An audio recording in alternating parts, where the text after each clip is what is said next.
on the mic even while you sleep. Beth and Steve, always diving deep. The shore has no snooky, that is the word. And the Miss Jenny Sugar Cookie slap, you heard. Hey everybody, and welcome back to Lycoming County. I'm Steve Marshall. And I'm Beth Fulmer. All right, diving into something pretty important today, but honestly it's often overlooked. It's the link between the disproportionate incarceration of Black Americans and, their risk of contracting HIV. Yeah, definitely a complex issue with, deep roots and consequences that reach far and wide. Absolutely. And we've got like a whole stack of sources here, reports from the NAACP, the Sentencing Project. We've got some academic articles and some pretty hard-hitting investigative journalism pieces here too. Yeah, and it's like each one just adds another layer to understanding how all these different factors connect, you know what I mean? Totally. So our mission here is to kind of go beyond the surface level stuff, not just the basic the statistics and facts, but to really get into the why and the so what. Like, what are the implications of this whole connection? And what solutions are actually on the table? Good questions. Really good questions. Maybe we should start by kind of unpacking some of these, pretty sobering statistics. For example, the Sentencing Project, they kind of paint this, pretty stark picture. They say that 1 in 5 Black men born in 2001 are likely to be imprisoned during their lifetime. 1 in 5. Yeah. I mean, that number just hits you in the gut. And even though that's, a decrease from previous generations, it's still 4 times higher than the rate for white men. Yeah, it's a staggering disparity. It really, I think, underscores these systemic issues at play. This isn't just about individual choices. It points to these deep-rooted inequalities that are like woven into, our society. And it's not just men either. The Sentencing Project report, they say that Black women have experienced like the largest decline in imprisonment rates. But even so, even with that decline, their rate is still 1.6 times higher than white women's. What's really interesting is that the report, it points to like specific changes in how drug laws are enforced, how people are charged and sentenced. They say that these changes, especially in urban areas, were major drivers of this decline. It suggests that targeted reforms actually can make a difference. So, okay, it sounds like some progress has been made, but the NAACP, they remind us that we're still grappling with the legacy of mass incarceration, a system with these deep historical roots. Oh, absolutely. And this PMC article we have, it really highlights how the way how drug laws are applied, how it contributes to this disproportionate impact. For instance, Black Americans are more likely to end up, behind bars for drug offenses, even when drug use rates are pretty similar across racial groups. That's what the ACLU report was talking about too, right? They found that even though Black and white people use marijuana at similar rates, Black individuals are 4 times more likely to be arrested for it. Exactly. It's a powerful illustration of how policies can seem neutral, right? But in practice, they have these deeply discriminatory outcomes. And, this selective enforcement of drug laws, it's had this devastating effect on Black communities. And it just fuels the cycle of mass incarceration. Okay, so we've kind of laid out this stark reality of disproportionate incarceration, but how does this actually connect to HIV risk? I mean, this PMC article, it really delves into this. Yeah. And what's so fascinating here is that prisons, they kind of create an environment where so many of the risk factors for HIV transmission, they all kind of converge. And it's not just about, individuals who might already be infected when they enter the system. Right. The article, it talks about how the nature of prison life itself, the close quarters, the power dynamics, the potential for both consensual and coerced sexual activity, they all contribute to a higher likelihood of transmission. Yeah. They point to this really concerning finding. They say that Black Americans are actually more likely to become HIV positive while incarcerated than any other group. And they use this term seroconvert, which basically means transitioning from HIV negative to HIV positive. So if prisons are playing a role in increasing HIV risk, shouldn't they also be a part of the solution? That's the million-dollar question. And the research, it's pretty clear on this. HIV prevention programs, even the short-term ones, they can have a significant positive impact on behavior. But here's the frustrating part.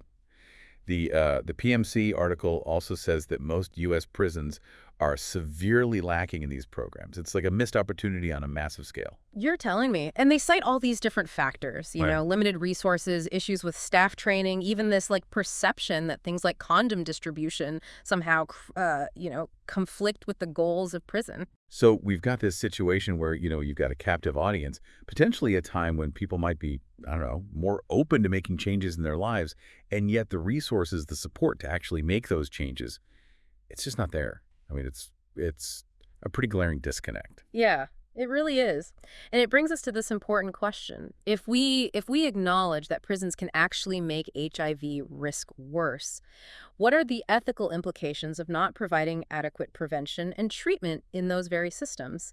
Is there a responsibility to do better? It really is a complex ethical question. We're talking about this vulnerable population in a setting where their individual autonomy is, well, significantly restricted. Right, exactly. And that, I think, that makes it even more crucial to really consider the impact of, our policies, our practices. We can't just brush those ethical considerations aside. You know what I mean? Yeah, absolutely not. Now, going back to your question about solutions, it's pretty clear that we need to move beyond just acknowledging the problem.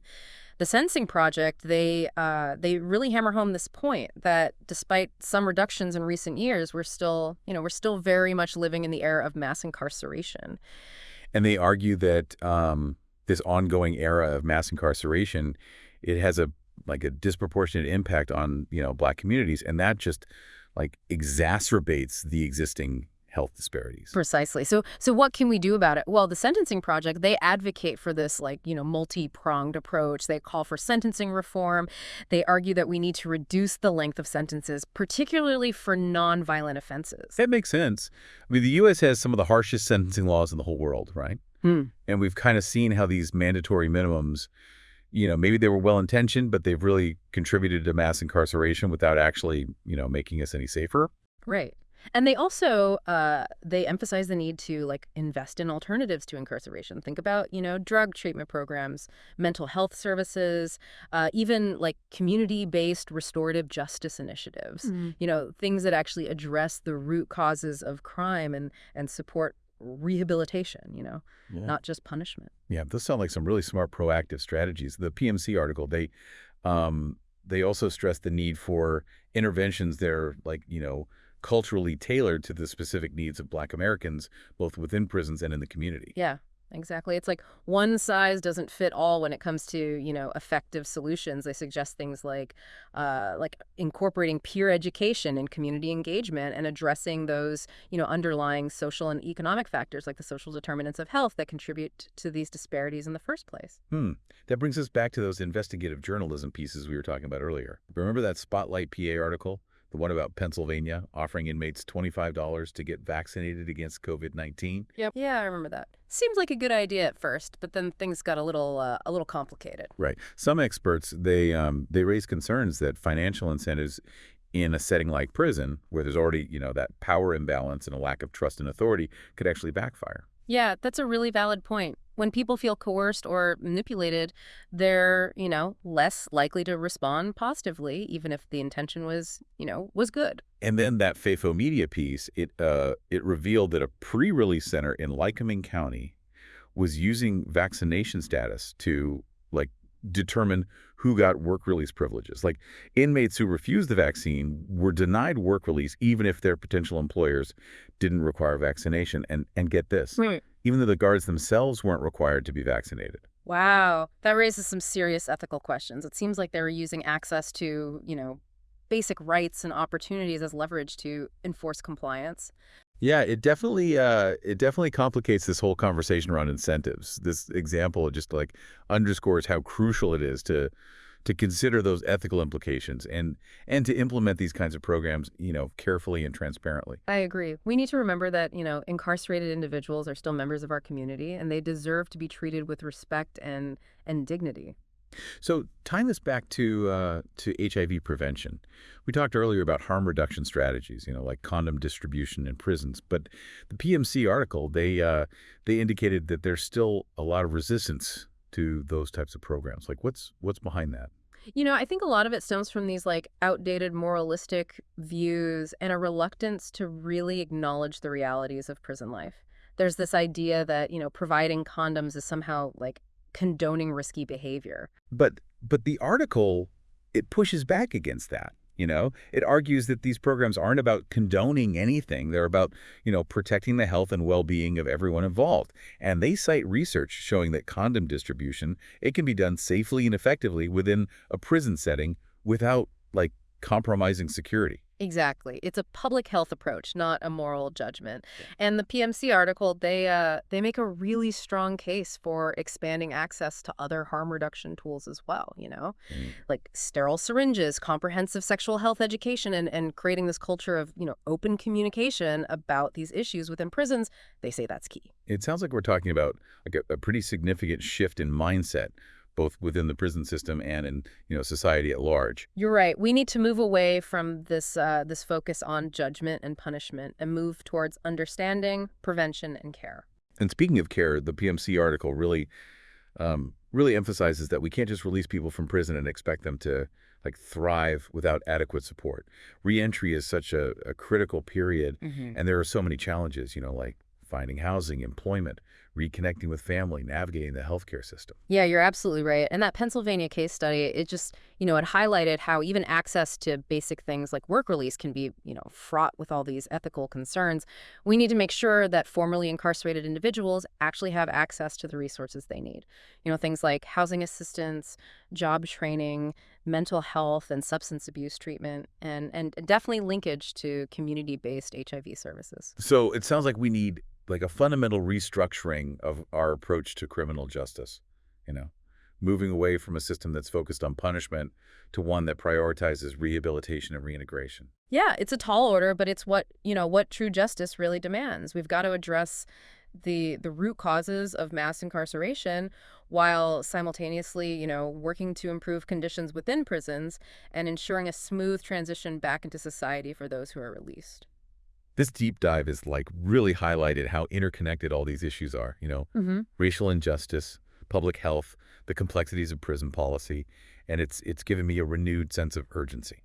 I feel that too. This isn't just some like academic exercise. This is about real people's lives. The PMC article, they raise another critical point that we need to address the issue of HIV stigma and discrimination. You mean both within prisons and in society as a whole? Yes, exactly. Right. They argue that stigma is a major barrier to people getting tested, accessing treatment, and even, disclosing their status, and that of course just fuels the spread of the virus. That's a really important point. And it's not just about, overt discrimination. Stigma can be so subtle and insidious. Absolutely. It's rooted in fear, misinformation, and moral judgment. It creates this culture of silence and shame, and that makes it so much harder for people to, seek help and support. So what can we do to combat this stigma?